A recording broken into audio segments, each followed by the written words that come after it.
రాబోయే 3 సంవత్సరాల్లో కడపను అద్భుతంగా ముందుకు తీసుకుపోతాం, అభివృద్ధి చేసుకుంటాం. అదే సమయంలో కార్యకర్తలు కూడా న్యాయం జరుగుతుంది. ఎవరికి ఏం చేయాలో తప్పకుండా చేస్తాం.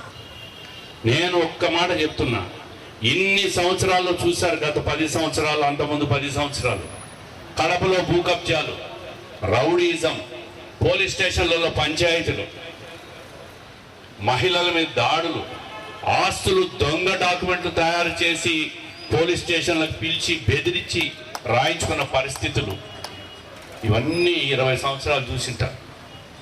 ఈ 2 సంవత్సరాల్లో అటువంటి పరిస్థితులు ఉన్నాయి. బెదిరించేటి కడపకు మేమే, మా కుటుంబమే సేఫ్ అనే విషయాన్ని నేను గట్టిగా చెప్తా ఉన్నా. ఇది గుర్తుపెట్టుకొని ప్రజల్లోకి తీసుకుపోండి. పని జరిగినా జరగకున్న ఆర్థిక కష్టాల్లో ఉన్నప్పుడు మిమ్మల్ని, కడప ప్రజలను కాపాడుకునేదానికి మేమే సేఫ్.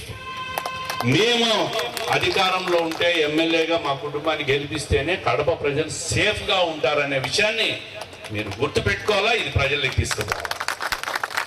దీంట్లో ఎవరికైనా అనుమానాలు ఉంటే వచ్చి మాట్లాడచ్చు నాతో. ఇప్పుడే ఎమ్మెల్యే చెప్పింది, పొద్దునంతా తెలుగుదేశం పార్టీ, రాత్రి కుమ్ముక్క. అట్టోళ్ళు కూడా ఉన్నారు, తెలుసు, తెలియకేం కాదు. అదే ఏందో ఆ పార్టీ లేకపోతే పోతుంది కదా. ఆ పార్టీ వీళ్ళకి తీసుకోదు, ఈడుంటేనే వాళ్ళకి రేటు. ఆడికి రానీరు, ఉనికి కోసం వీడు ఉంటారు. తెలుగుదేశం పార్టీ అంటారు, తెలుగుదేశం పార్టీని ఓడిపోవాలని కోరుకుంటుంటారు.